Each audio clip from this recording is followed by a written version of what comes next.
Chilevisión Noticias. Hola, ¿cómo están? Muy buenas noches. Comenzamos esta edición central de Chilevisión Noticias junto a Aldo Chupacase con imágenes de la celebración. La estrella número 33 para Colo-Colo, que hoy se ha coronado campeón del campeonato. Y a esta hora estamos esperando, Aldo, porque en cualquier momento llega el plantel de Colo-Colo que viene desde Coquimbo en avión hasta el grupo 10 del aeropuerto. Ahí han llegado un grupo importante de hinchas. Te cuento, Aldo, que estaba Plaza Italia con un número bastante importante de hinchas hasta hace solo algunos minutos, pero parece que se corrió la voz de que el avión llega y que va a haber alguna especie de recibimiento o celebración en el Estadio Monumental, así que parte de los hinchas partieron al aeropuerto. El otro grupo, como pueden ver ustedes ahí en su pantalla, está ya en el Estadio Monumental, así es que con estas imágenes estamos dando inicio a este informativo con la celebración, Aldo, del campeonato para los colocolinos. Con un título que es el número 33, que se consigue después de 5 años, que es un corolario para 85 años de historia para el conjunto popular y que de alguna manera viene a ratificar lo que fue una suerte de hazaña, una épica, después de que el cuadro albo hasta hace 2 temporadas atrás batallaba por mantener la categoría.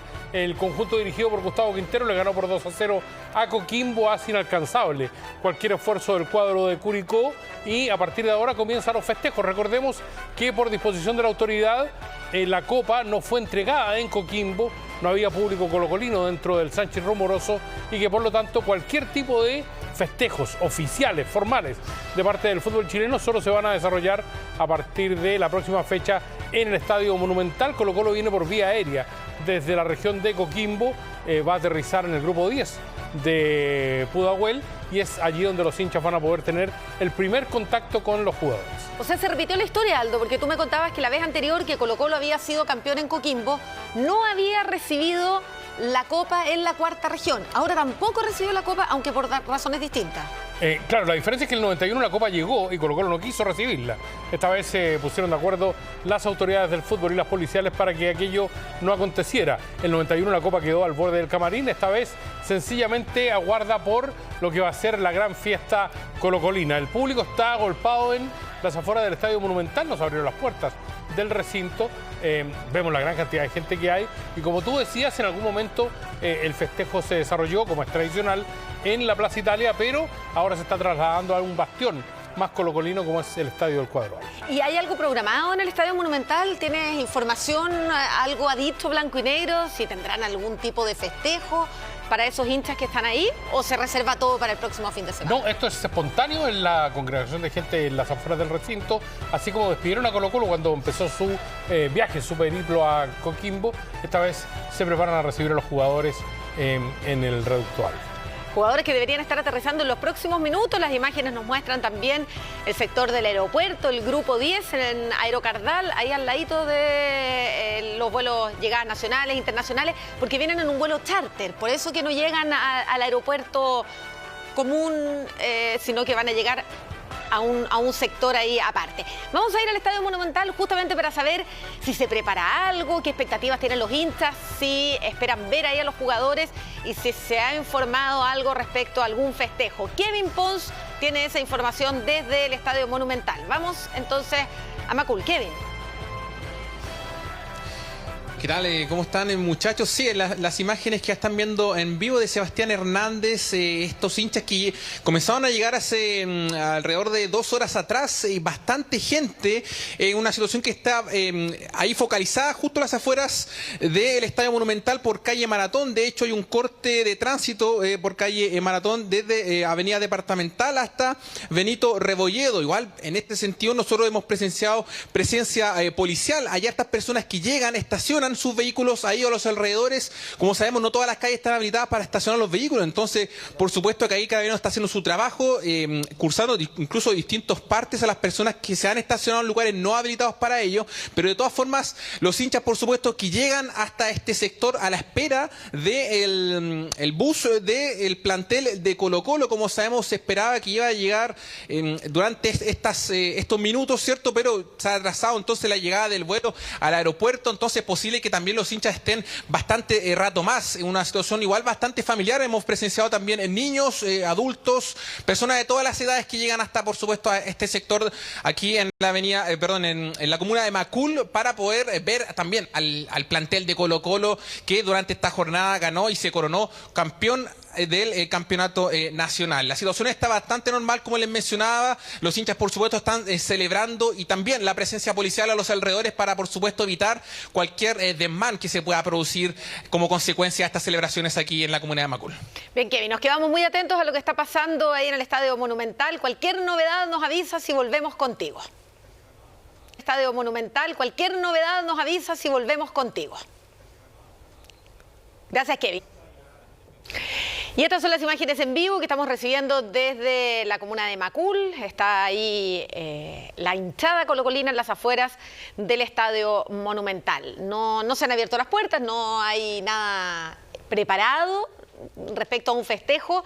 Todo tenía que ser el próximo fin de semana, en la fecha que le toca, además de local a Colo-Colo, a pesar de que salió campeón una fecha antes, pero de todas maneras la Copa y los festejos se realizarán de manera oficial en ese partido.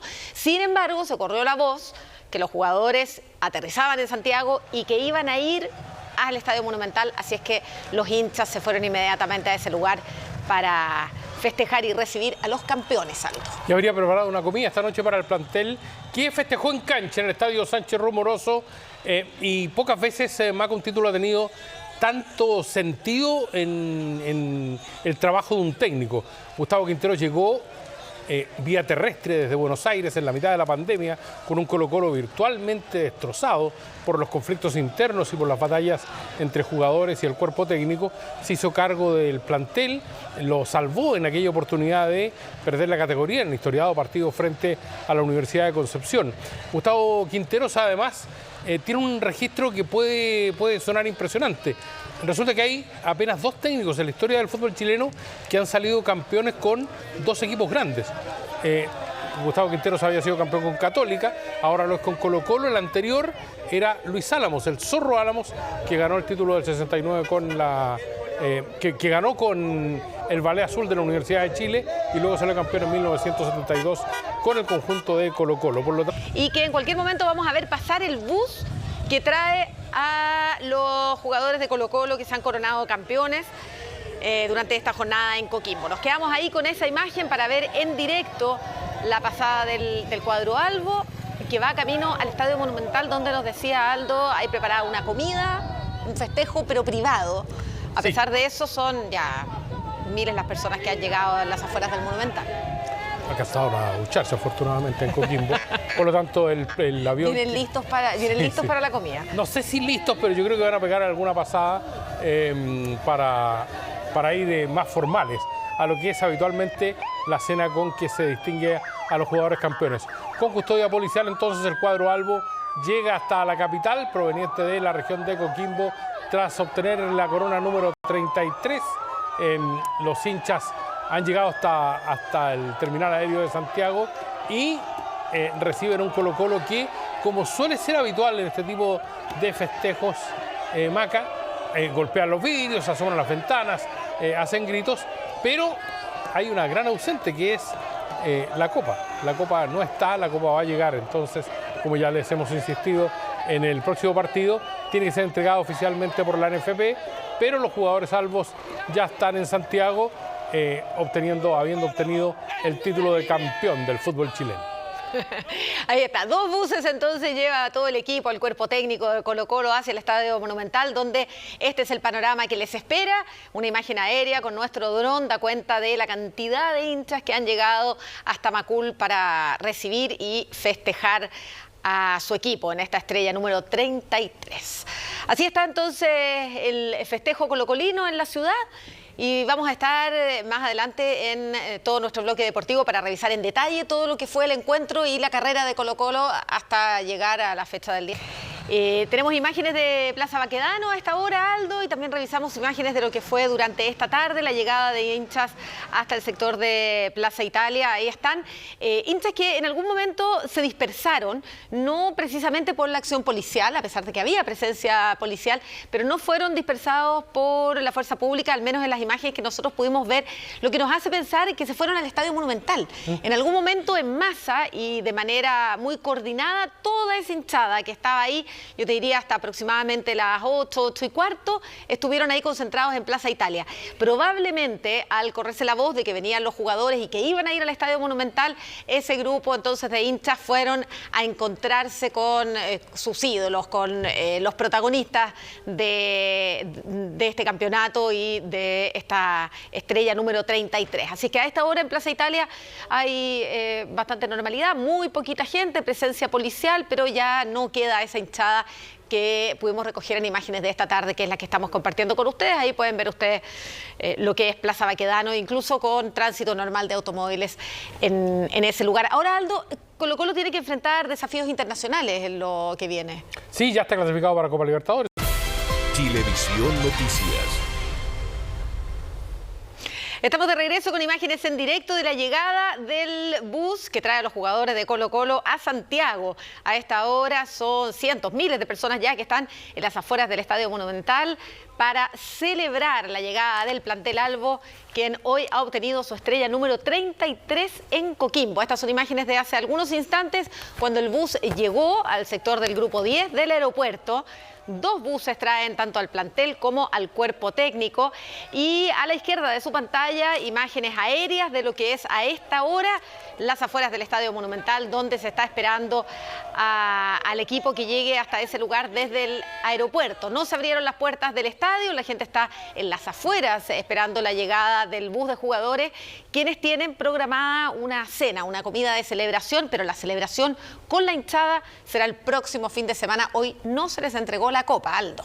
Sin duda, el condimento histórico de este triunfo, de esta estrella, de la estrella número 33 que baja el cuadro de Colo-Colo, es que lo hace otra vez bajo la égida de la concesionaria de blanco y negro. Ya habló el presidente de la institución, Alfredo Stowin, para señalar que se harán todos los esfuerzos posibles para retener al técnico en la próxima temporada y para reforzarlo de acuerdo a las disponibilidades de las finanzas del cuadro Albo. Hay además la intención, cuando se acerca el centenario de la institución, el primer título de Colo-Colo se ganó hace 85 años, cuando se acerca el centenario de Colo-Colo, de remodelar el Estadio Monumental, otro de los desafíos que tiene el cuadro Albo por delante, donde ya se ha puesto en marcha un plan para no solo recaudar los dineros necesarios, sino además para dotar a un reducto que ya ha sentido el paso del tiempo, de toda la modernidad que la participación internacional de los albos requiere. Para Colo-Colo el título además es importante porque rompe la hegemonía que tenía la Universidad Católica en los torneos largos.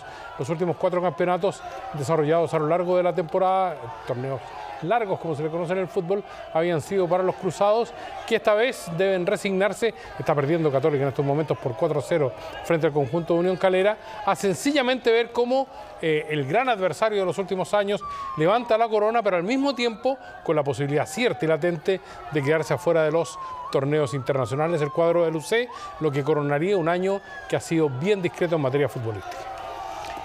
Ahí está, entonces las revanchas que da el fútbol. Colo-Colo, que hace 2 años estaba ahí salvándose del descenso, hoy día celebra el campeonato y la hinchada ha llegado hasta el Estadio Monumental para recibir a sus jugadores. Imágenes en directo que están enviando desde el Estadio Monumental, donde se encuentra nuestro equipo. Vamos a hacer un contacto con nuestro equipo que está en el Estadio Monumental en los próximos minutos. Ustedes nos avisan cuándo, para dar cuenta del ambiente que está esperando a estos 2 buses que trasladan a Colo-Colo hasta el Monumental. Y que no se tomará vacaciones de inmediato, Maca, porque sencillamente Colo-Colo no solo va a terminar su participación en este certamen, quedó eliminado hace rato de la Copa Chile, sino que ha anunciado amistosos para noviembre, en la previa al Mundial, con el conjunto del Betis de Sevilla, encabezado por Manuel Pellegrini. Se habla de 1 o 2 amistosos. ¿Allá o acá? Acá, ya que la Universidad de Chile desistió de jugar el que se le había ofrecido y por lo tanto los salvos entonces podrían jugar en 2 oportunidades en escenarios todavía a confirmar con la escuadra que dirige técnicamente el ingeniero. Bien, hay entonces nuevas oportunidades para ver a Colo-Colo antes de que comience el Mundial. Vamos a ir con Kevin Pons, que está junto a nuestro equipo ahí en el Estadio Monumental. Kevin. ¿Qué tal? Retomamos el contacto, las imágenes que ya están viendo en pantalla. Hay hartos fuegos artificiales, muchachos, que están lanzando aquí los hinchas en este sector a un costado, aquí en calle Maratón del Estadio Monumental, a la espera de estos 2 buses, como ustedes indicaban, del plantel de Colo-Colo. Como sabemos, van a llegar hasta este sector y después se van a preparar para una cena de celebración. Es probable que en alrededor de unos 30 minutos aproximadamente, un poco más, lleguen estos buses hasta el Estadio Monumental y de momento, por supuesto, han llegado más hinchas, familias enteras con banderas, ¿cierto? Ahí los colores de Colo-Colo, por supuesto, celebración que es muy probable que se extienda por algunas horas más. Como sabemos, en el día de hoy, ¿cierto? Este triunfo del plantel albo que como consecuencia trae esta nueva estrella. Nosotros seguimos acá en este sector de aquí, en avenida, en calle Maratón, bien digo, en la comuna de Macul. Bastantes personas, eso sí, también importante considerar, están carabineros aquí resguardando el perímetro porque hay un corte de calle en calle Maratón, desde avenida Departamental hasta Benito Rebolledo, para que las personas, por supuesto, si llegan hasta este sector, estén atentos porque está ese corte de tránsito. También la policía que está ahí resguardando este lugar para evitar cualquier incidente. Lo que sí sabemos, lo que sí podemos informar, claro, que hay bastantes hinchas y también el ruido, ¿cierto?, que se genera a partir de las celebraciones, de los gritos, ¿cierto?, de la hinchada, también los fuegos artificiales, incluso bengalas que están tirando en este lugar aquí a un costado del Estadio Monumental, muchachos.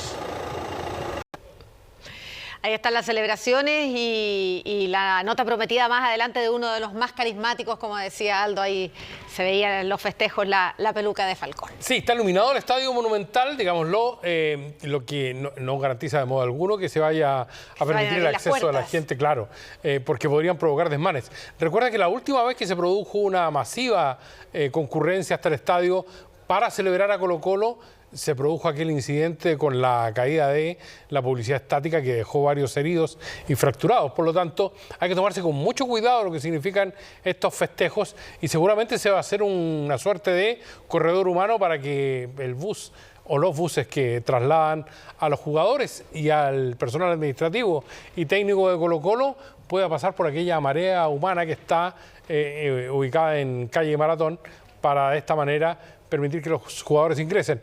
Va a ser un contacto breve, tal vez medio desilusionante para la gente que ha asistido, porque sencillamente primero no hay bus abierto ni escapotable, como ustedes vieron, y segundo porque va a ser un saludo a través de las ventanas. Es que ni siquiera se abren las ventanas, ahora de los buses ya no se abren las ventanas, entonces las personas que estaban ahí en el aeropuerto al menos, lo único que pudieron ver fue a quienes se subieron, son buses de 2 pisos, así que al menos lo que yo pude ver es que en el segundo piso, en el frontis, había un par de jugadores grabando con sus teléfonos y listo, pero la verdad que ni siquiera los pueden saludar por la ventana.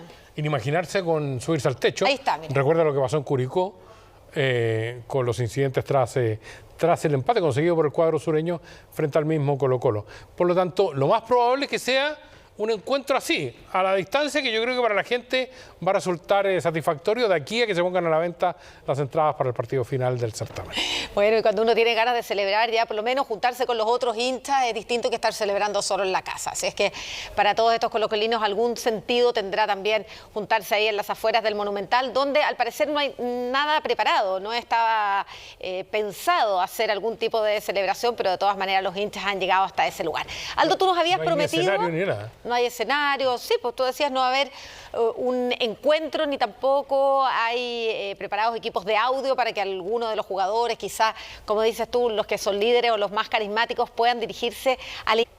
Mientras seguimos esperando la llegada del plantel de Colo-Colo hasta el Estadio Monumental y no baja la cantidad de hinchas, están ahí esperando con mucha paciencia. Hemos visto algo de fuegos artificiales, también nos ha contado Kevin Pons que hasta el momento se trata de una celebración más bien familiar. Han llegado con niños incluso a la espera de poder estar, aunque sea unos segundos, frente a sus ídolos, frente a estos jugadores que han traído la copa. Es un decir que han traído la copa porque en verdad no la trajeron. La copa la van van a entregar el próximo fin de semana, pero sí se han traído la estrella, eso podemos decir, desde la cuarta región. Si yo fuera el chofer de la UMA, habría venido por Vespucio Sur, aeropuerto, Vespucio Sur. Un poco más rápido, dices claro, tú. para Está sospechosa la lentitud del bus. No, pero debe estar por llegar. Yo creo que, de acuerdo a los antecedentes, por autopista debería llegar. Salvo que estén ahorrándose el TAC, pero no lo creo. Dicen que Colo-Colo está muy cerquita de llegar ya hasta el Estadio Monumental. Bueno, entonces nos vamos a quedar a la espera de la llegada del bus de Colo-Colo y la celebración que se va a dar ahí en las afueras del Estadio Monumental. No hay una celebración programada, no se han abierto las puertas del estadio, es solamente esta convocatoria espontánea de hinchas a ese lugar. Aldo, nos vemos en el bloque en un ratito más. Perfecto, Maca.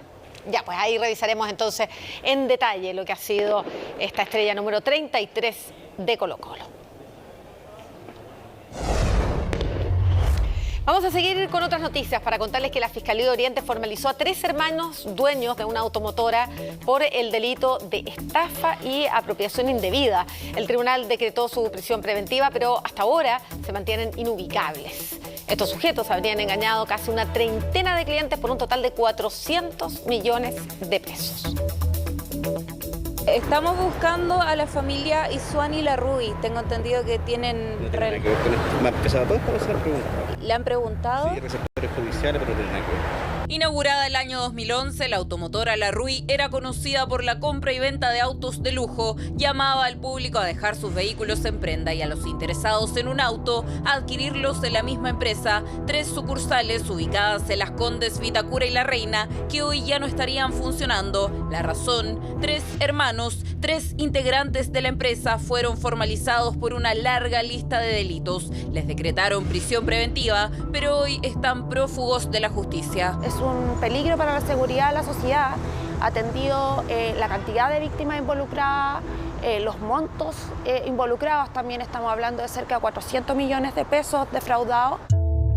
Terminaba el año 2019 y Eduardo llegaba a la automotora Larrui ubicada en La Reina para vender su vehículo por 12 millones de pesos. Lo contactarían si había interesados y eso ocurrió al mes. Lo llevé, se demoraron relativamente poco en venderlo y al momento de venderlo comenzaron con que pagaban ellos una vez que el crédito les pagara. La oferta era por 10 millones de pesos y Eduardo la aceptó a los pocos días. Visitó la sucursal para firmar la transferencia del vehículo y todos los documentos correspondientes. Su auto fue vendido en mayo de 2020, pero pasaban los meses y no tenía novedades del dinero que supuestamente le pagarían. En un principio eran 3 semanas, lo que uno cuando lo ve en el papel considera que es más o menos razonable. Y después ya empecé como a ponerme inquieto porque no llegaba nunca el pago y ahí empezaron con las chivas y a ponerse escabullizo. Siempre pasaba algo, nunca podían pagar, hasta que ya llegó un momento en que ya era evidente que estaban estafando. Desde entonces no ha recibido ningún peso a cambio. El año 2018 fue ingresada a tribunales la primera querella en contra de la automotora Larrui. Desde esa acción judicial se han sumado más de una veintena de clientes. Los delitos: estafa y apropiación indebida. La mayoría de las víctimas, al dejar su vehículo en consignación, no dejaban realizada la transferencia. Entonces eran contactados por los vendedores de la automotora indicándoles que el vehículo ya se iba a vender, que tenían que ir a firmar la transferencia. Las víctimas de buena fe concurrían a la automotora, firmaban la transferencia y pasaba el tiempo y no se les hacía el pago. Hubo otros clientes que se negaron a transferir sus vehículos sin antes recibir el dinero. Pese a ello, la automotora igual los vendió. En paralelo, otro grupo de clientes dejó sus vehículos en prenda. La automotora se comprometía a pagar los créditos pendientes, pero nunca lo hacía. Otros compraron sin saber que sus automóviles mantenían deudas. Este último fue el caso de María Inés Reina. Ella compra un vehículo, creo que un automóvil marca BMW, lo compra en 35 millones de pesos, lo compra particularmente en un auto que estaba comprando para su hija. Lo compró en febrero de 2018. En esa fecha, la automotora emitió un certificado asegurando que el vehículo no presentaba ninguna deuda pendiente, todo estaría en regla, ninguna anotación vigente ni limitaciones al dominio. Eso hasta que se percató de que el documento estaba adulterado. Al intentar transferir el auto, se enteró de que al crédito automotriz aún le quedaban 14 millones impagos. Lo que hace es ir, ponerse en contacto con Forum y paga los 14 millones de pesos y, para mala sorpresa de ella, más tarde nuevamente se entera que ahora hay un embargo.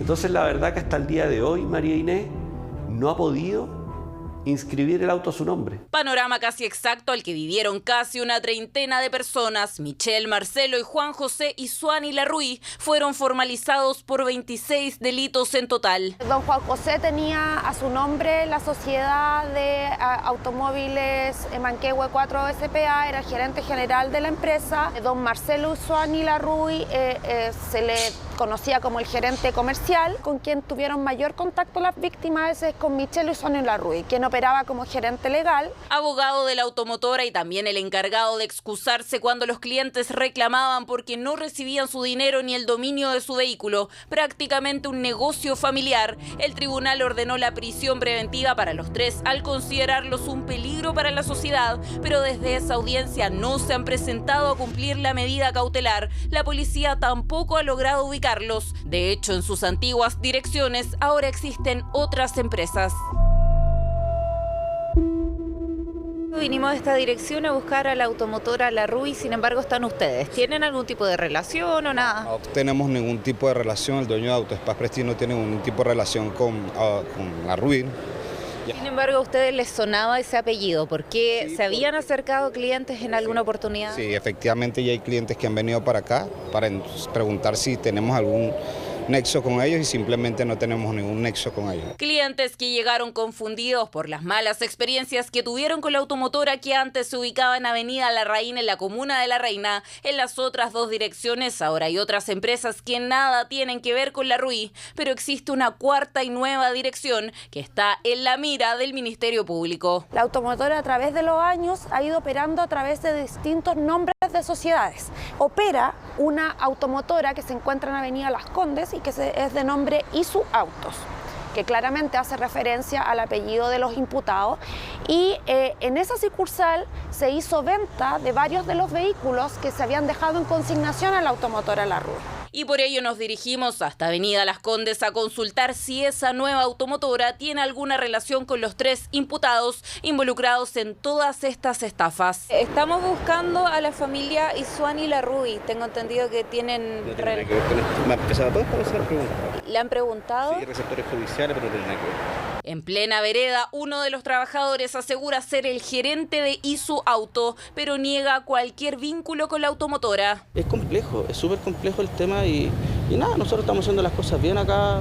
Yo ¿Su soy nombre? Mauricio Salgado. ¿Y usted no conoce a los Isuani Larruy? No, sí, la vendedora que tengo Irene trabajo con ella y todo el tema. ¿Pero usted? No, yo no. ¿A no. Juan José, a Michelle, Marcelo, no? No, para nada. El problema es que Mauricio Salgado sí tiene un vínculo. De hecho, en febrero de 2019 fue ingresada una querella en su contra por el delito de apropiación indebida. Es más, en la acción judicial, este hombre figuraba como ejecutivo de Larruy. Según él, nunca estuvo en esa empresa. No lo conozco porque yo no trabajé en esa empresa. Ya. Yo no trabajé en esa empresa. Oiga, ¿y por qué se llama Isu Auto? Porque Isu Auto. Isu Auto. ¿Cachai? Incluso más nosotros queremos sacar ahí porque sea su auto. Pero eso, ¿por qué? ¿Por qué tenemos que pagar por los demás?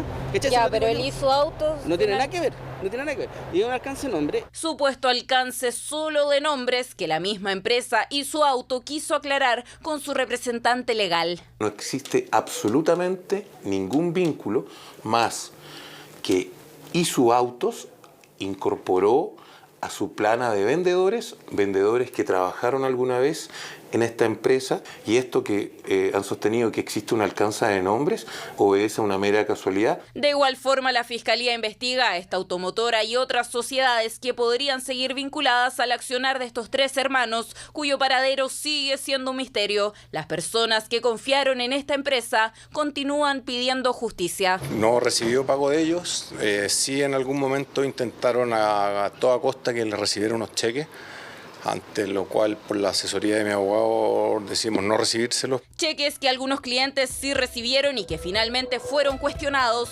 delitos cifrados en 400 millones de pesos, número que podría ascender a medida que avancen las indagatorias. Por ahora la policía continúa buscando a los tres hermanos a cargo de este polémico negocio familiar.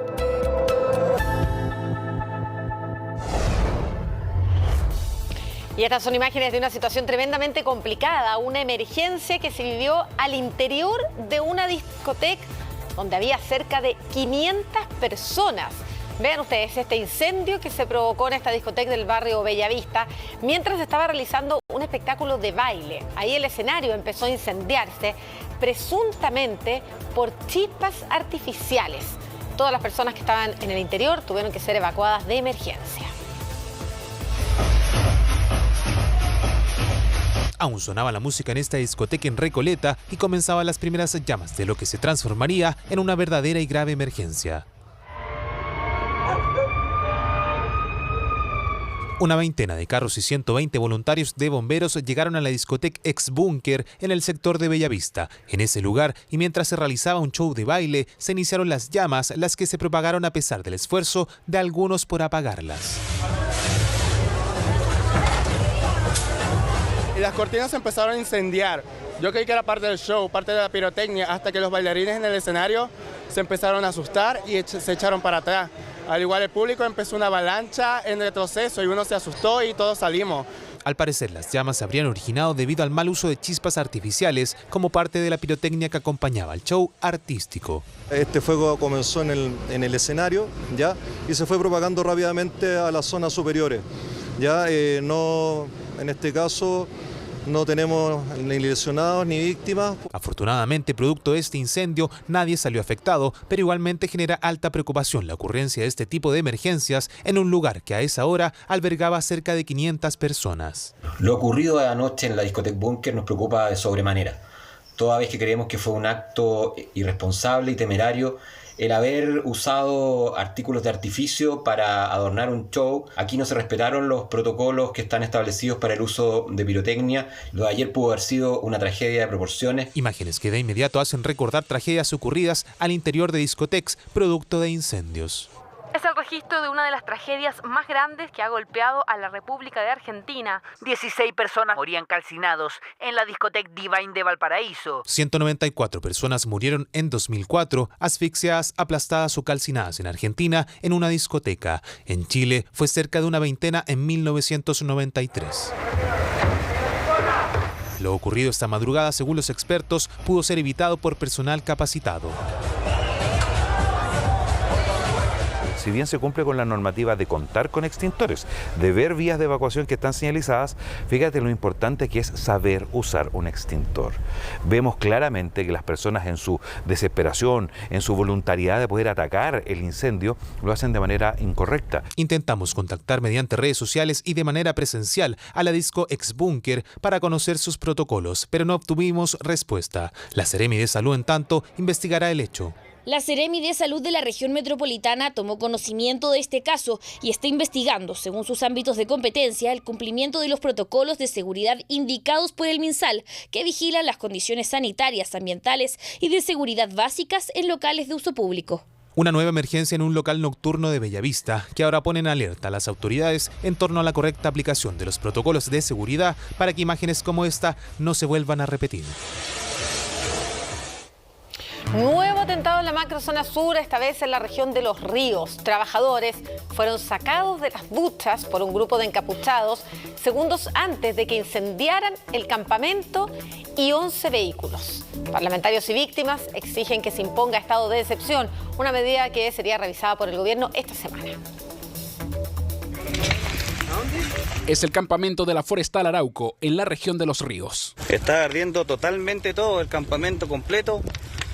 Se está salvando solamente la parte de la cocina, pero más ratito ya arderme. Atacado con el mismo modus operandi usado en otros atentados. Pasadas las 8 de la noche, sujetos encapuchados sometieron a los trabajadores, entre ellos algunos que se bañaban en ese momento. Les pidieron salir para después incendiar todo a su paso. La coordinadora Arauco Mayeco se adjudicó el atentado. Fueron golpeados, trabajadores que, según lo que nos han descrito, fueron sacados solamente con lo que tenían puesto. Según testigos, habrían sido 8 sujetos los que, además de quemar el campamento, incendiaron 11 vehículos, entre ellos camiones de pequeños contratistas. Además, robaron una camioneta para huir y después la quemaron. Es terrible en el tema de que uno es lo único que tiene, es su única herramienta de trabajo y que se ve que está totalmente siniestrada, no podemos hacer nada más que que lamentarse nomás en estos momentos. En la región de Los Ríos no hay estado de excepción desde hace casi 2 meses. Tras este atentado, parlamentarios de la macrozona sur salieron a insistir sobre la necesidad de extenderlo nuevamente a esa región. El gobierno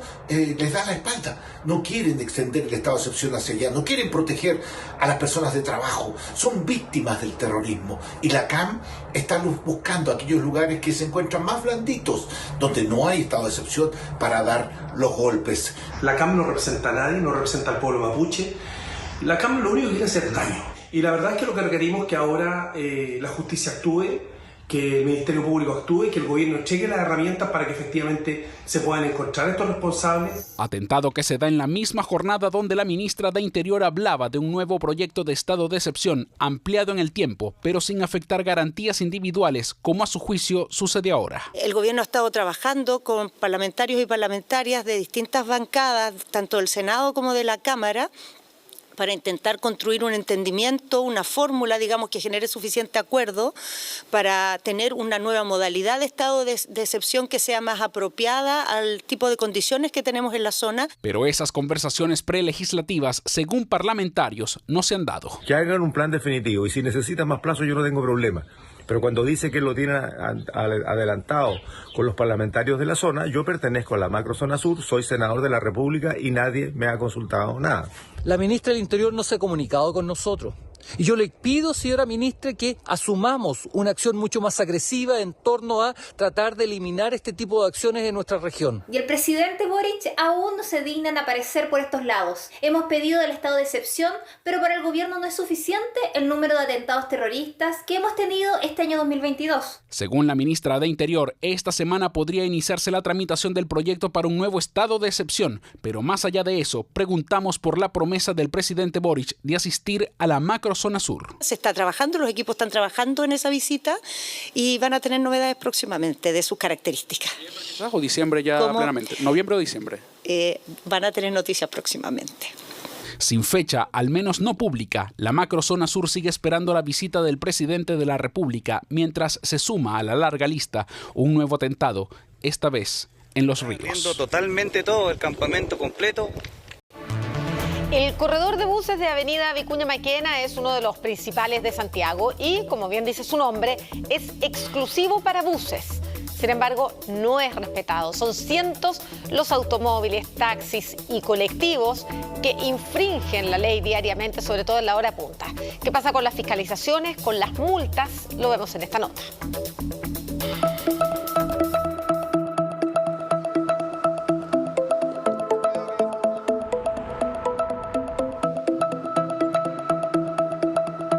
Horario punta y cientos de conductores vuelven a sus casas. Sin embargo, muchos cometiendo una reiterada infracción que para muchos está impune.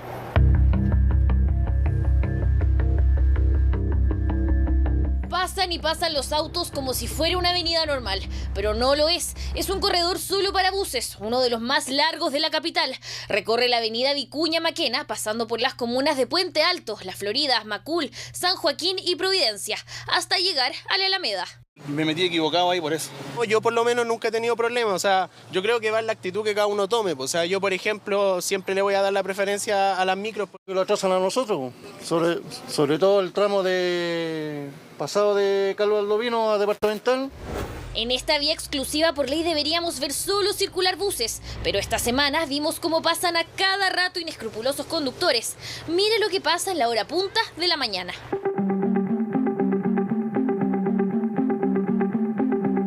Son las 8 de la mañana en horario punta y el panorama es el mismo. Nos encontramos en Avenida Vicuña Maquena en este corredor de solamente buses y podemos ver cómo autos particulares circulan en esta vía exclusiva. ¿Usted sabía que esto es vía exclusiva de buses? Sí, pero esta vez lo ocupé porque voy un poco atrasado al trabajo.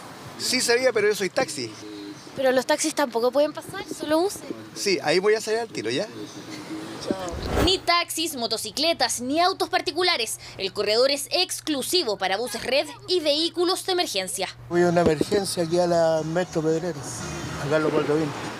En el caso de emergencia, ¿sí puede pasar por acá? No, del metro, por eso, para evitar el taco, como es una emergencia. ¿Y se puede igual, aunque sea auto particular? No se puede. Los vehículos de emergencia son únicamente ambulancias, carabineros y bomberos. Muchas veces entendemos, ¿no es cierto?, que las personas creen que pueden algunos organismos públicos estar involucrados, ¿no es cierto?, en la emergencia, pero la ley es bastante clara y explícita en señalar quiénes son los vehículos de emergencia y quiénes pueden transitar en caso, valga la redundancia, de una emergencia por ese tipo de corredores. La multa al transitar por corredores de buses es de 1 UTM, lo que es hoy cerca de 60.000 pesos, pero para esto se debe fiscalizar. No echa la culpa a nosotros, y ellos no son responsables, ¿me entiendes? Falta más fiscalización. Nosotros tenemos que frenar en seco porque los podemos pasar a chocar. ¿No ha visto cámaras, nada? No, nada. Okay. Las cámaras están más cerca del centro. Falta de cámaras, dicen, es el principal problema. En el corredor de Vicuña Maquena, las últimas fueron implementadas hace años y cubren solo el sector central. El resto de la ruta solo puede ser fiscalizada de manera presencial, por lo que ya se busca una solución. Fiscalizando los corredores no solamente en Santiago, sino que también en regiones con cámaras que nos permiten detectar la patente de los vehículos y cursar las multas respectivas. En el caso de Santiago tenemos 200 cámaras y estamos en un proceso de implementar 300 más. Mientras, municipalidades que son afectadas por estas faltas han comenzado licitaciones para mejorar la fiscalización. Estamos en una licitación pública para introducir cámaras de fotoparte en distintos corredores que tenemos en la comuna. Así que estamos trabajando en el tema, nos parece que es una incivilidad que no debiese generarse.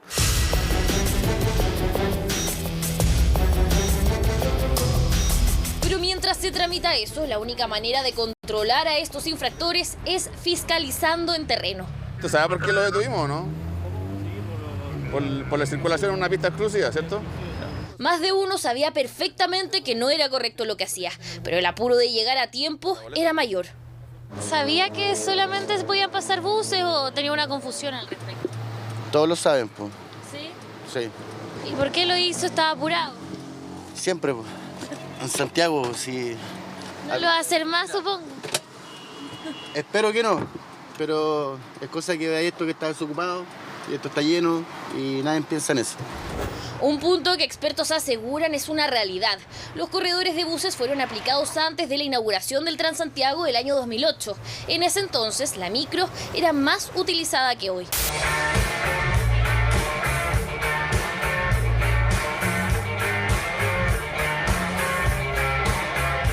Hoy el transporte público más utilizado es el metro, y si en esos años había 1,5 millones de vehículos livianos en la región metropolitana, hoy son 1 millón más. Entonces ahí es donde uno debe mirar un contexto, que es decir, claro, los conductores no están respetando las vías exclusivas, pero uno debe decir, ya, ¿cómo hacemos para este cambio notable en la forma de transportarse que tenemos en Santiago, sobre todo en horas punta, cuando hay un espacio vial escaso? Expertos plantean modificar estos espacios, adecuándolos a las necesidades actuales. Sin embargo, pese a este punto, la actual normativa se debe respetar y los corredores de buses son de uso exclusivo. Habrá que ver si tras esta nota aumenta la fiscalización y si los conductores ahora sí respetan la ley. Preocupación ha generado un informe de Contraloría que rechaza el proyecto para reparar el puente Caucao de Valdivia, en la región de Los Ríos. El escrito advierte que distintos profesionales técnicos y con cargos de responsabilidad no tendrían la experiencia necesaria. Todavía cuesta creer cómo un puente fue construido al revés. Fue motivo de burla y chistes. Se hizo famoso a nivel mundial e incluso la gente se iba a tomar fotos con él. Quizás el mayor chascarro de la ingeniería chilena y que ha dado paso a un sinnúmero de investigaciones que hoy suman un nuevo capítulo. La Contraloría rechazó tomar razón al contrato del proyecto para reparar el puente Caucao en Valdivia, que tras ser construido al revés funciona provisionalmente desde el año 2018. La razón para rechazar los arreglos es que los trabajos estarían conducidos por profesionales que no cuentan con la experiencia que exige el Estado. El informe trae observaciones eminentemente técnicas, pero a la luz de cualquier lector se desprende que hay problemas de rigurosidad. Hay cifras que no calzan, informes que no se acompañan, títulos profesionales o validaciones en general que no están presentes en el informe, así que Contraloría con toda razón observó este documento. Otro de los puntos que el órgano contralor argumenta es la ausencia de algunos planos y discrepancias sobre cuál es el ángulo de elevación de los brazos del puente. Además, nos advierten cuáles son las razones para excluir las reparaciones de la torre y la sala de control pese a estar en el convenio. Una mala noticia porque nuevamente nos vemos enfrentados a retardo en la reparación y habilitación definitiva del puente Caucau. Son muchos los años, son miles de millones de pesos que ha costado al Estado y es incomprensible. Comedia de equivocaciones, una apología a lo absurdo, en definitiva una escandalosa historia llena de chascarros. Así relataba hace algunos años el programa En la Mira, la serie de errores y omisiones que llevaron a que el puente nunca pudiera funcionar con normalidad. Lo preocupante es que hasta la fecha los valdivianos siguen esperando. Es urgente que el Ministerio de Obras Públicas asuma su liderazgo técnico. No es admisible que las largas discusiones técnicas entre el MOB y la Contraloría terminen postergando los proyectos sociales. Esto no solo pasa con este puente, pasa en la gran mayoría de las obras públicas. Pero ahora, ¿cuáles deberían ser los pasos a seguir por parte del Ministerio de Obras Públicas para evitar retrasos en la reparación del viaducto basculante? Se debe enmendar, porque claramente aquí la Contraloría ha hablado con voz de trueno, como tiene que ser, cuidando cada peso fiscal que se gasta en esta obra.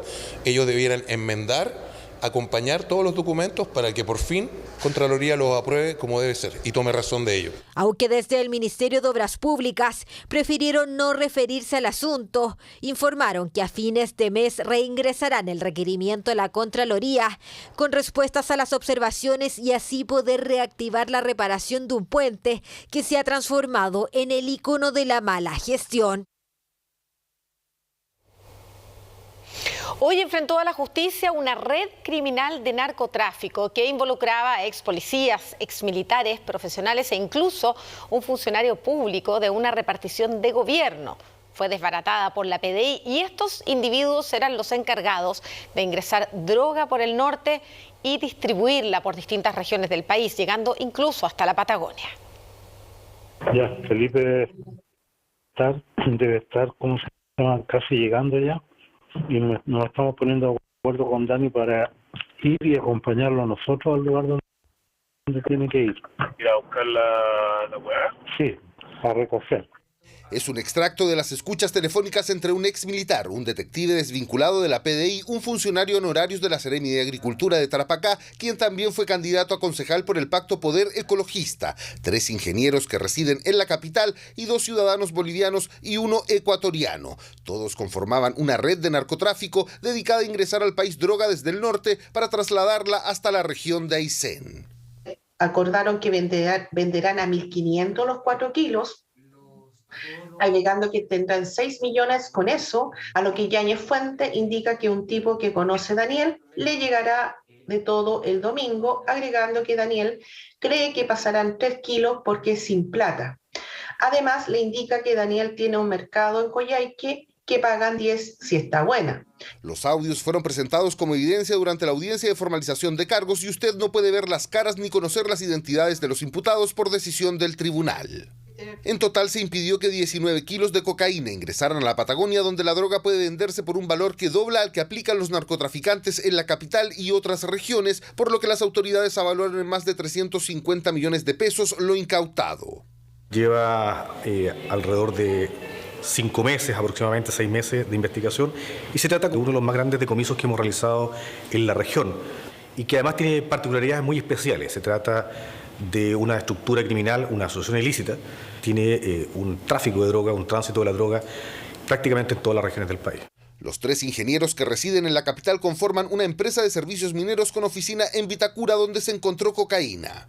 Mientras que el ex PDI detenido había recuperado su libertad en mayo tras cumplir una sentencia también por tráfico. En el caso de los 3 extranjeros, todos permanecen en Chile con situación migratoria irregular. En uno de sus domicilios se incautaron otros 17 kilos. Finalmente, en la casa del ex militar, en La Granja, se incautó una escopeta calibre 37.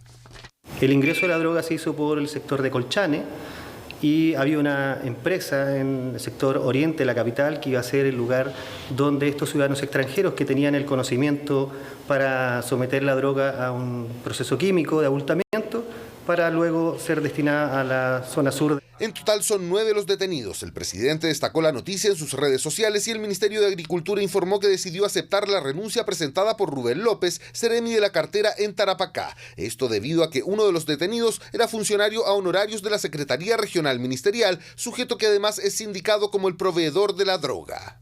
Esta ley contiene una norma que en particular sanciona a los funcionarios públicos que en ejercicio de sus funciones o aprovechando su cargo cometen estos delitos. Y por esa razón los sanciona de una manera especial estableciendo un agravante particular. Y si pasan de los 5 años y un día, esas penas van a ser efectivas. La Fiscalía imputó a los detenidos por tráfico de drogas, asociación ilícita, apropiación indebida y estafa. Este domingo la audiencia de formalización duró 7 horas y aún así no concluyó y fue suspendida hasta este lunes, dado que solo una audiencia no bastó para que la Fiscalía presentara toda la evidencia que posee contra la organización criminal. Samsung presenta Tecnonoticias. Chile es el país que genera más basura electrónica en Sudamérica. Es por esto que desde el mundo público y privado han organizado instancias para que los chilenos podamos reciclar los dispositivos, cables, artículos electrónicos y de esa manera ir promoviendo la economía circular.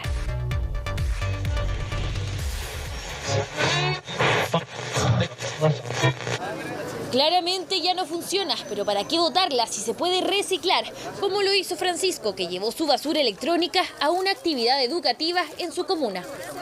¿Todas estas cosas las tenía hace tiempo en su casa? Sí, van quedando en desuso por los avances tecnológicos, así que...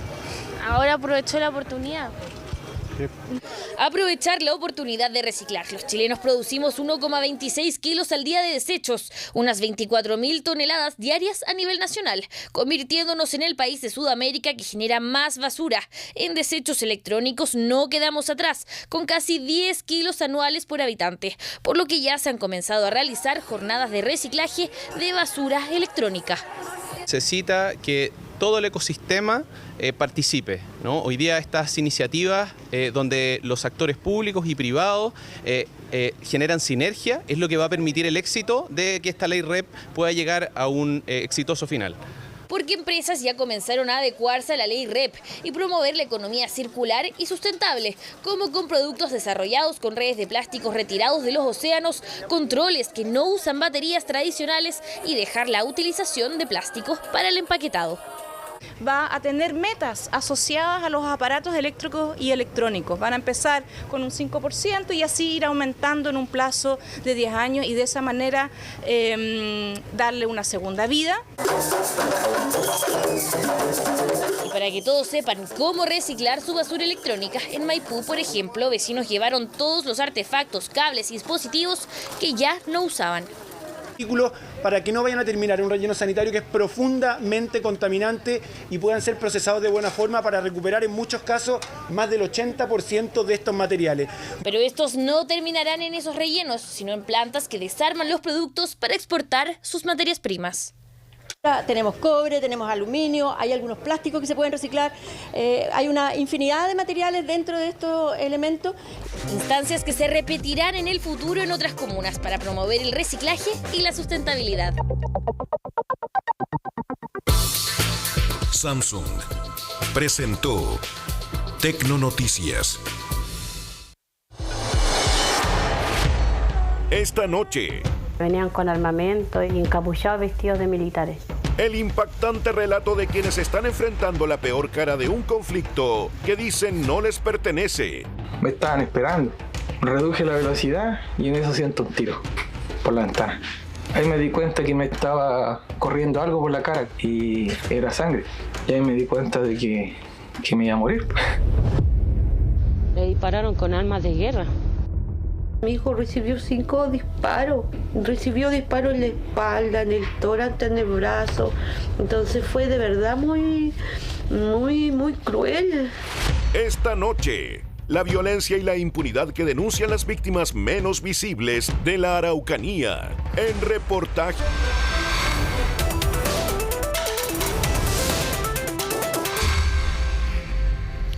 Según datos de la multigremial de la Araucanía, solo en lo que va de este 2022 han muerto 15 personas vinculadas a hechos relacionados con la violencia en la macrozona sur, totalizando 56 desde el año 2002 hasta la fecha.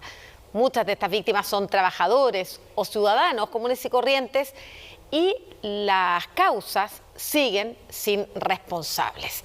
El reportaje es del periodista Julio Sánchez.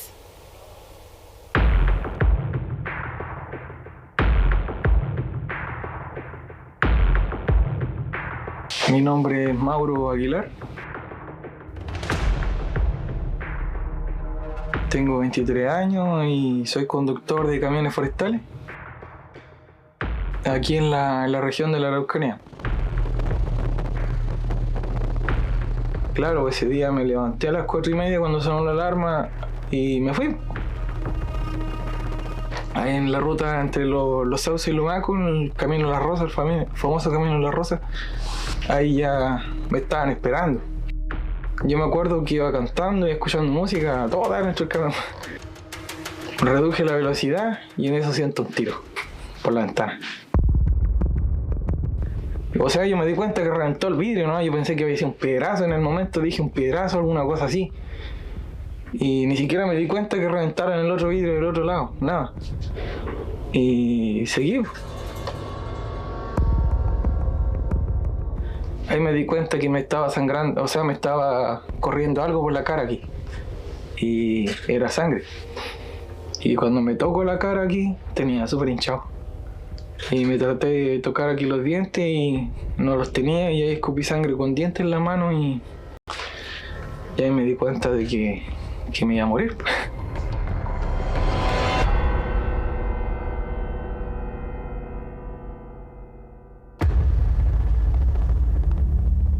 Me fui manejando hasta la posta de Lumaco.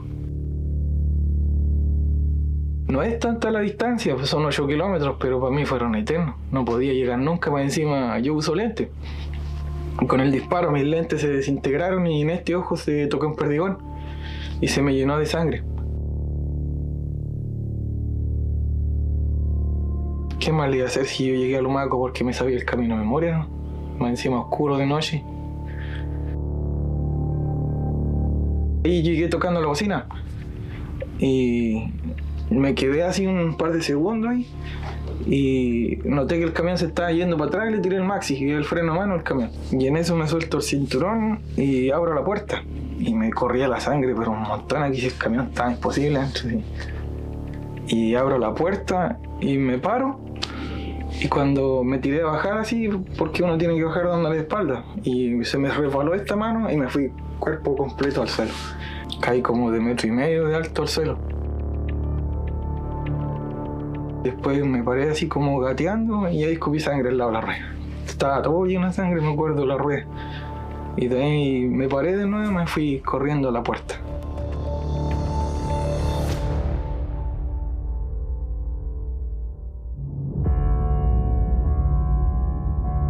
Tímidamente, Mauro Aguilar, de 23 años, reconoce que es un afortunado. Hoy, a diferencia de muchos, puede contar su historia. Es un superviviente de un conflicto en la llamada macrozona sur, que desde el año 2002 hasta la fecha ha cobrado la vida de casi 50 personas. Él fue víctima de un atentado casi mortal solo por conducir un camión que prestaba servicios a una empresa forestal en la región de la Araucanía. No es político, ni terrateniente, ni gran empresario, solo un trabajador más de clase media-baja que se puso en la mira de grupos criminales que en la zona actúan con total impunidad. Estudié mecánica automotriz y después tuve 3 años en la universidad estudiando tecnología médica. Y no pude seguir estudiando porque a mi papá le quemaron el camión, pues igual era conductor y le quemaron el camión y no podía darme el lujo de estar gastando plata que no tenía. Llegó a cargar en el fondo San Ernesto, en Contulmo, y resulta de que lo estaban esperando los encapuchados ahí. Cuando él se dio cuenta ya estaba rodeado y lo hicieron bajarse del camión y le pegaron. Y ya por el hecho de saber de que ya no voy a tener plata para arrendar allá en Temuco, para comer así al menos allá, porque mi papi era el que me daba toda la plata. Aquello fue lo que hizo que Mauro tuviera que dejar la universidad en Temuco y, al igual que su padre, conseguir un trabajo como camionero hasta enero de este año, que le tocó también a él ser víctima de un atentado. Tuve la mala suerte nomás de tocar el tiro yo. Pero igual ahí va donde uno entra a pensar, estos tipos no razonan, ¿cómo no se les va a ocurrir que dentro de una persona y que si le disparan a la ventana le pueden herir, lo pueden matar si esa persona tiene familia, muchos tienen hijos? Estas son las voces de las víctimas de la Araucanía, principales afectados de un conflicto del que ni siquiera resultan ser parte.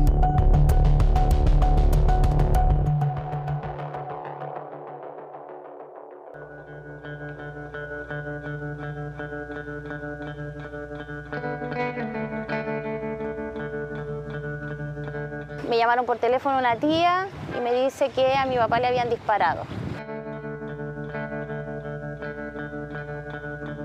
Él iba de regreso a su casa. Lo emboscaron, lo trataron de bajar del vehículo, seguramente mi papá no cedió, trató de arrancar y le dispararon. A la persona que iba al lado de mi papá le dijeron que si quería vivir, que corriera. La camioneta tiene 9 impactos de bala y todos los disparos son por el lado del chofer.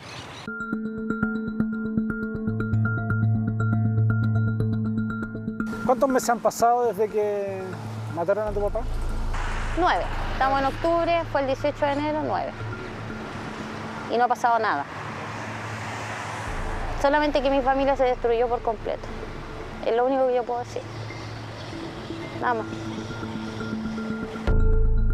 Joel Ovalle era un agricultor de la comuna de Angol. Alguna vez dio algunas entrevistas que lo retratan como defensor de sus predios, constantemente amenazados por grupos que lo pusieron en la mira. Fue acribillado en uno de los tantos accesos hoy intransitables en la región de la Araucanía. Yo tengo la certeza que a mi papá lo querían matar. Mi papá se convirtió en un problema para la gente que andaba haciendo cosas que no corresponden, como el robo de madera, los incendios, la emboscada, quemar las casas. Porque él fue una persona que defendió a sus vecinos cuando les quemaron, que el gobierno se tenía que hacer parte. Porque aquí se comete un atentado, un homicidio, un asesinato y pasamos a ser un número. Muere una persona y la familia queda ahí, destruida, como la mía. También hay un montón de familias que están destruidas en la Araucanía y que siguen sufriendo allá. El crimen de Joel Ovalle, aún con la investigación en curso, sigue sin responsables.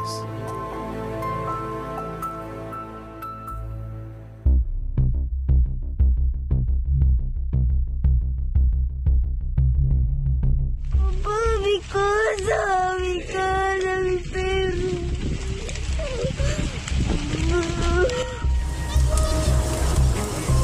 Yo estaba almorzando en esos momentos cuando me paro a mirar por la ventana de mi casa, de la cocina, y vi que venían 7 camionetas con 30 tipos. Venían con armamento y con los pies abajo, como arrastrando y encapuchados, vestidos de militares. De verdad que esto me quiebra un poco. Cuando yo me paro y veo que las casas de mis vecinos ardían y explotaban, yo me imaginé que lo estaban matando a todos. Eso para mí, y solamente me encomendé a Dios, que si le iba a pasar algo que fuera rápido.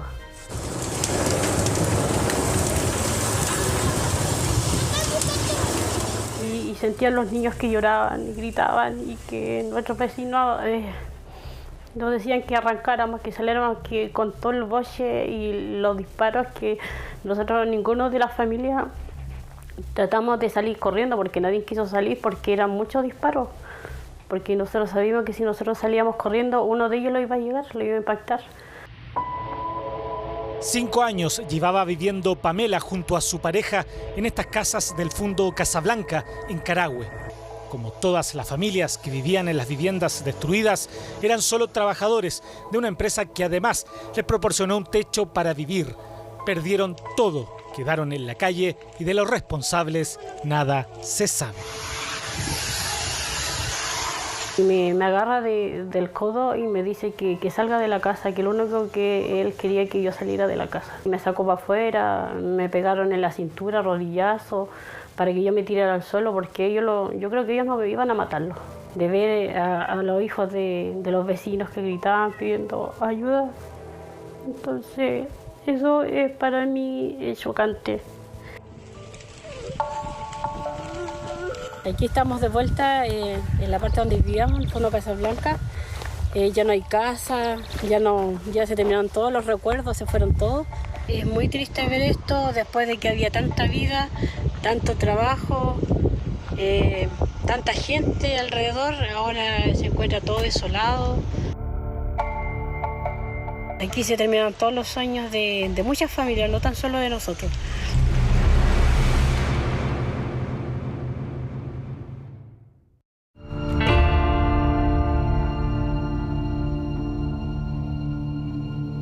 Hay profundo dolor de parte de los familiares de estos dos guardias que fueron emboscados y acribillados a sangre fría el día de ayer, encontrados al interior de una camioneta en el fondo El Encanto, en la comuna de Carahue. Nuestro camarógrafo Oscar Briones. Las personas 47 están los dos al interior del vehículo. Al interior del vehículo. Conductor y copiloto. Él tenía 23 años recién cumplido, el 15 de febrero había cumplido sus 23 años. Cuando nos dijeron va a trabajar en la Forestal Minisco, le dijimos al tiro que no. Y él decía que no era peligroso, lo único que decía que había mucha gente que andaba robando madera. Benjamín Bustos Manríquez, de 23 años, y Alejandro Carrasco Mellafe, de 30, no se conocían hasta esa noche de febrero de este año, cuando compartieron turno como guardias de seguridad para una empresa que prestaba servicios a una forestal. Su labor era acompañar a unos brigadistas que combatían un foco de incendio al interior de un fundo en Carahue. En medio de la lucha contra el fuego, varios disparos se escucharon de un momento a otro. Ambos trabajadores, ante el desconcierto de los brigadistas, habían sido acribillados. Mi esposo estaba afuera conversando con un caballero viendo un trabajo y pasó un amigo y le dice que hubo un atentado en Carahue. Y le dice, Benjita no está allá, ¿por qué no lo llaman? Le marqué como 2 veces y me cortaban como me cortaban la llamada. Entonces fui y le hablé a su polola, Fernanda, y también me marcaba buzón. Y ahí ya el instinto de madre que algo pasaba. Le dispararon con armas de guerra. Y estaban solos, no tenían nadie que los resguarde, solos. Ellos iban a ver los incendios, no a cuidar ni nada, pues entonces ahí estaban solos. Cuando ya en el instituto nos confirmaron, se nos vino un mundo abajo, de verdad. De la manera que fue, porque fue muy violenta. Mi hijo recibió 5 disparos a muy corta distancia. Recibió disparos en la espalda, en el tórax, en el brazo. Entonces fue de verdad muy cruel. Mi hijo era bueno, era un buen muchacho, no merecía morir así.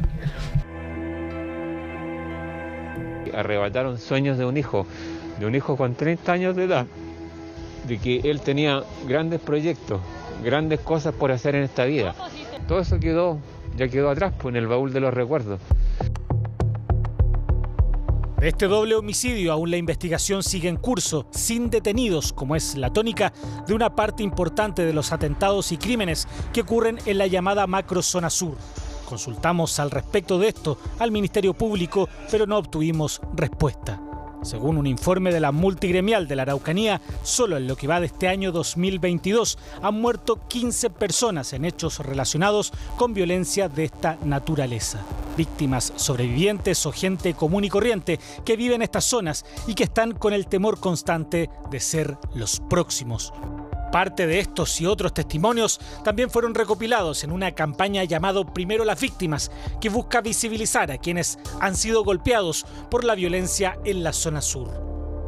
Chilenos que habitan en medio de un conflicto y del que no solo denuncian la violencia, también la impunidad con la que la mayoría de ellos a diario debe convivir.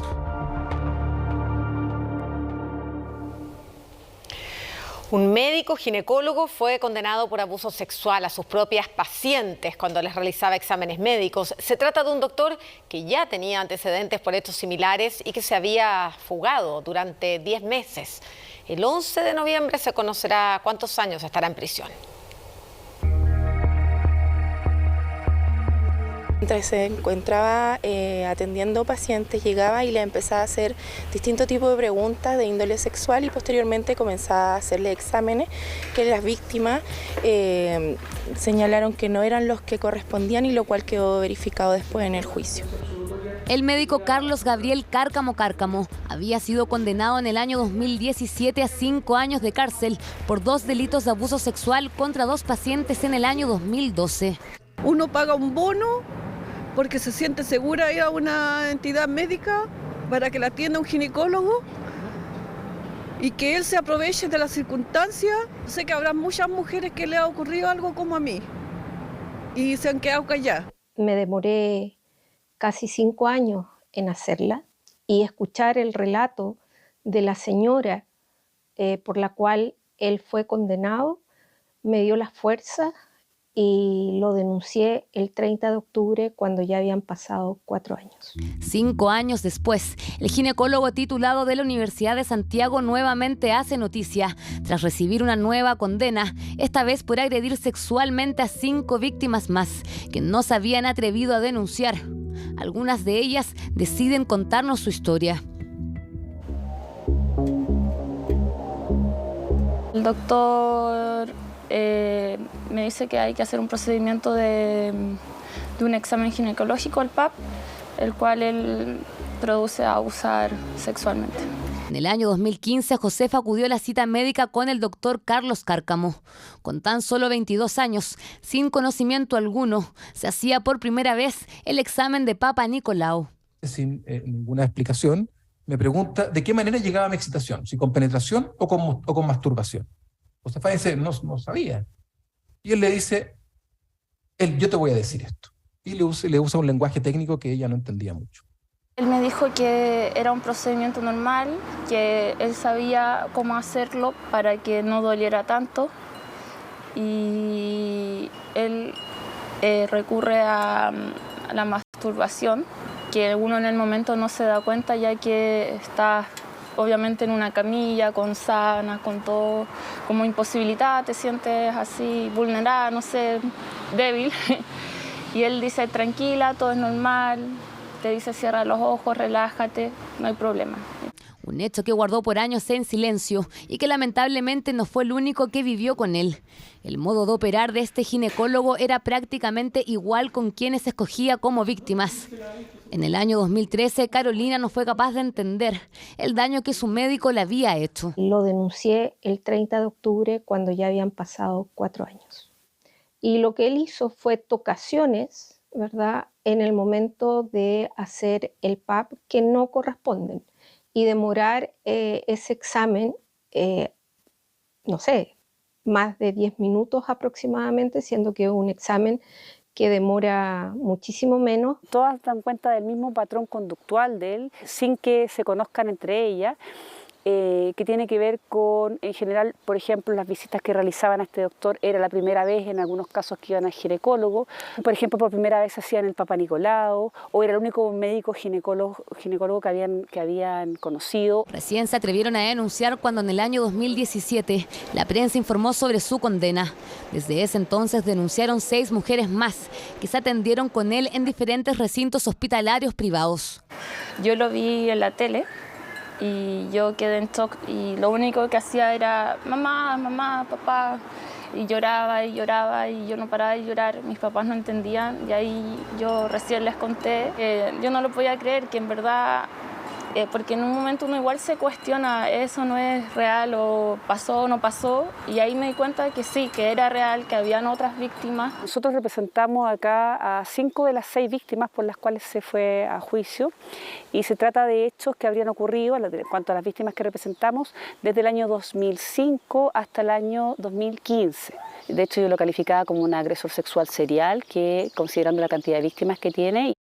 Denuncias que terminaron en una extensa investigación liderada por la Fiscalía Metropolitana Oriente, que pudo llevar a este médico ginecólogo a juicio durante un mes, logrando una condena. Por orden del tribunal, no podemos mostrar el rostro de este condenado en esta audiencia. Y este ginecólogo, el día de hoy, fue condenado por 6 delitos de abuso sexual agravado y 2 delitos de abuso sexual. Solicita al Ministerio Público es la pena de 20 años de presidio por todos los delitos por los cuales ha sido condenado el ginecólogo. Las víctimas de este ginecólogo esperan las máximas penas para obtener realmente justicia y pone una vez más en la discusión para el Colegio Médico la facultad de poder prohibir el ejercicio de la profesión. Creemos que la legislación queda un poco corta porque si los colegas salen sancionados y cumplen su condena, pueden seguir ejerciendo. Y bueno, hay casos en que esto se transforma en algo reiterado y eso nos parece extremadamente grave. Atenta mucho con los derechos que tienen los pacientes de ser bien tratados y no de ser abusados o de que se cometan delitos con ellos. Es por eso que desde la institución piden una vez más recuperar la tuición ética de la profesión. Solicitado esto y eso está en el primer trámite legislativo hace más de 10 años, que podamos recuperar la tuición ética, lo que nos permitiría, en casos tan graves como esto, poder evitar el ejercicio profesional de estos colegas.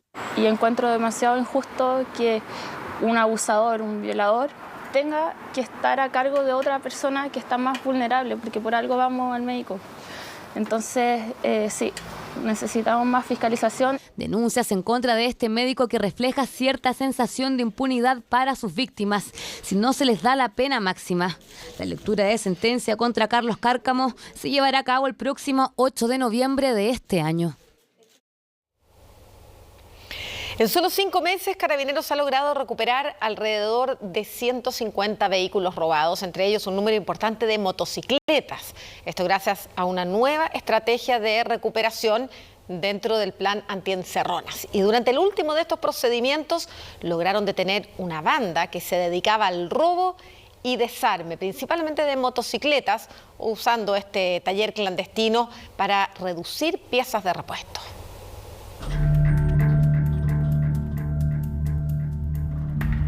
A Carabineros del Servicio de Encargo y Búsqueda de Vehículos les bastó solo con abrir el portón de este taller mecánico clandestino para encontrar de inmediato la evidencia de un delito que crece en Santiago.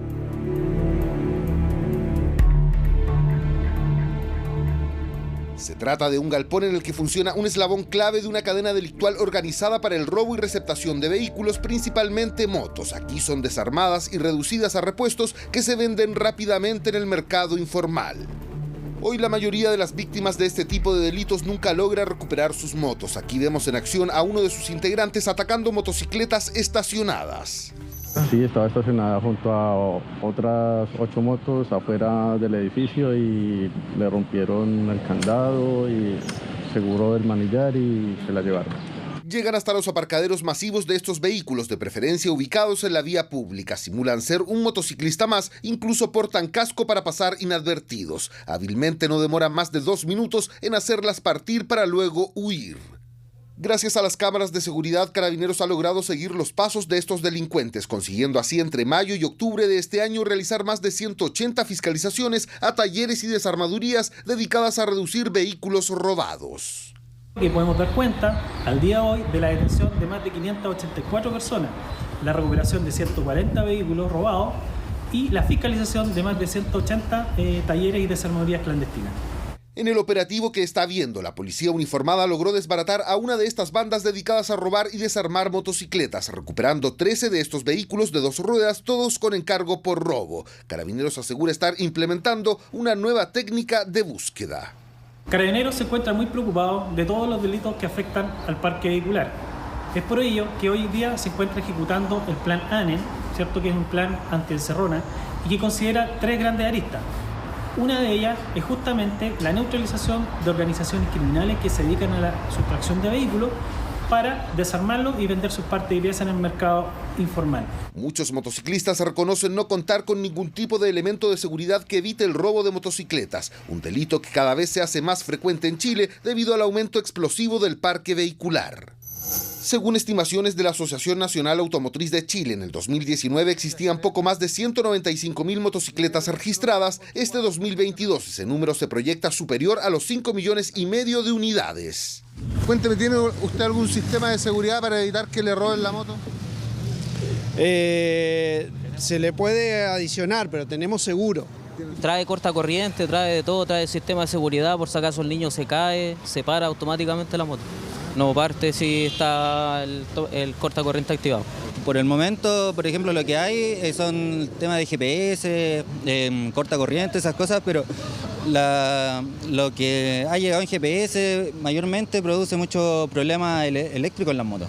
Frente al aumento de la compra de motocicletas y el robo de estas, el mercado ha ido también avanzando en tecnología antirrobo. Uno de los artículos que ha presentado un alto nivel de ventas son estos candados con alarma. Vamos a suponer que esta es una moto que está estacionada en la calle. Usted le coloca el disco acá, el candado, ¿verdad? Ella espera que 5 segundos. Cuando pasen los 5 segundos, si la persona quiere o busca mover, ahí suena. Ahí suena. Esta constantemente va a sonar, independiente si te están robando o no la moto, si es que te la llegan a mover, va a sonar constantemente. Hay otros sistemas de alarmas que son ya como una alarma de auto donde tú puedes activarla y desactivarla en cualquier momento. Esta únicamente se desactiva con la llave. En este caso, esta banda se dedicaba a robar solo motocicletas estacionadas porque conoce la ley al revés y al derecho y por lo mismo saben cómo actuar para, en caso de ser detenidos, arriesgar solo la pena más baja establecida en nuestra legislación. El robo de motocicleta, al igual que el robo de un vehículo, tiene una pena que es de 3 años y 1 día hacia arriba. Esto si es que no hay violencia o intimidación. Si es que hay violencia o intimidación, tiene una pena de crimen que va de los 5 años y 1 día hacia arriba. Y la diferencia es sustancial porque todas las penas sobre 5 años son necesariamente privativas de libertad. En cambio, con pena de bajo 5 años es posible tener una pena en libertad. En este caso, Carabineros logró detener a 2 individuos de 25 y 32 años de edad, ambos con antecedentes, quienes deberán responder por los delitos de robo y receptación de vehículos. Nuevamente la imprudencia y el poco respeto por las leyes impidió el paso de un vehículo de emergencia. Esta vez ocurrió en Valparaíso. Era un auto mal estacionado que dejó estancados a 2 carros bombas que se dirigían a un incendio en la parte alta del Cerro Playa Ancha.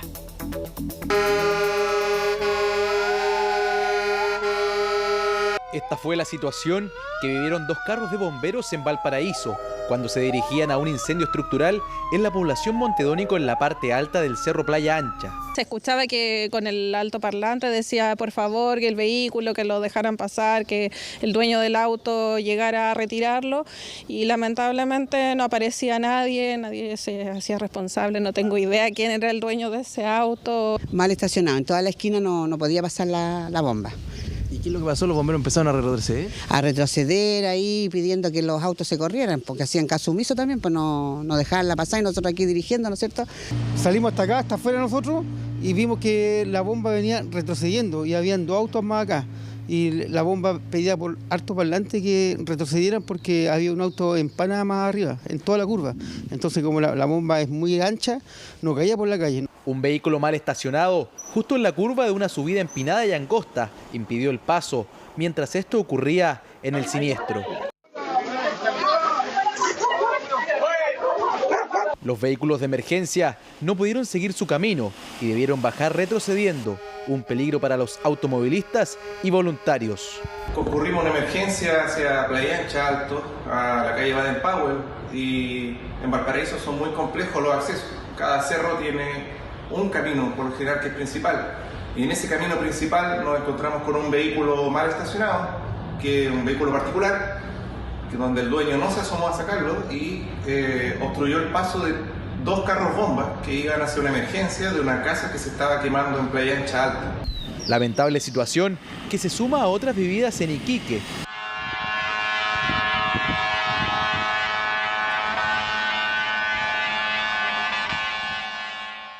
Lo mismo sucedió con una ambulancia en la región metropolitana. Acciones que preocupan, conductores imprudentes que no respetan el tránsito de vehículos de emergencia, los mismos que alguna vez podrían ir en su ayuda. Luego de 10 años recorriendo Marte, el rover o astromóvil de la NASA Curiosity llegó al lugar más misterioso para la ciencia en busca de pruebas de qué pasó con el agua en Marte y cómo el planeta rojo se convirtió en un desierto. Ready to begin seeking the signs of past life. 6 de agosto de 2012 y después de tanta expectación y de que transcurrieran los llamados 7 minutos de terror de la NASA, a las 1:31 am el rover Curiosity ejecutó sin un solo fallo su complicadísima secuencia de aterrizaje y no tardó en empezar a enviar fotografías de Marte. Con este robot, la NASA ya cumple 10 años explorando Marte, encontrando numerosas pruebas científicas que se enmarcan en la misión de la que es parte, cuyo objetivo principal es el de encontrar vida en el planeta rojo. Durante los últimos 10 años, el rover Curiosity ha realizado grandes descubrimientos sobre la superficie marciana, incluyendo el estudio del nivel de radiación, que es muy importante para futuras misiones que involucren humanos, pero por sobre todo, el determinar que sobre la superficie marciana millones de años atrás existió agua líquida y nutrientes en cantidades suficientes para sostener vida. Incluso nos ha deleitado con algunas imágenes como esta, de algo que parecía una puerta perfectamente tallada, que dio rienda suelta a la imaginación. Y no es todo, también lo hemos visto sacándose sus propias selfies. Y ahora, tras 10 años de exploración, llegó al lugar más misterioso del planeta rojo. Curiosity llegó a la unidad de sulfatos en una región del Monte Sharp que los investigadores llevaban buscando durante mucho tiempo. Todo por la gran cantidad de minerales que ahí existen. Por lo tanto, el estudio de estos minerales nos va a permitir entender cómo es que el clima de Marte cambió millones de años atrás de un clima más parecido a la Tierra al desierto frío que es el día de hoy. Se eligió este cráter cercano a este monte Sharp, en el cual se sabe que fue uno de los últimos lugares en tener agua en Marte, y esta investigación y el haber llegado a este lugar significa que parte de las muestras van a ir haciendo o teniendo datos de cómo fue ocurriendo este proceso. Y así Curiosity seguirá ayudando a encontrar respuestas, porque luego de cumplir 10 años en Marte, extendió su misión por otros 3 años. Y antes de terminar las noticias, queremos contarles que la perseverancia de los pacientes y las familias de quienes se atienden en la Teletón se forja desde el amor y la esperanza. Por eso en Televisión nos sentimos orgullosos de ser parte de esta gran obra que nos une y nos hace un país más solidario. Teletón, 4 y 5 de noviembre y todos los días. Y con esto estamos ya terminando las noticias. Los dejamos con un nuevo capítulo de Yo Soy. Que tengan buenas noches y nos vemos mañana.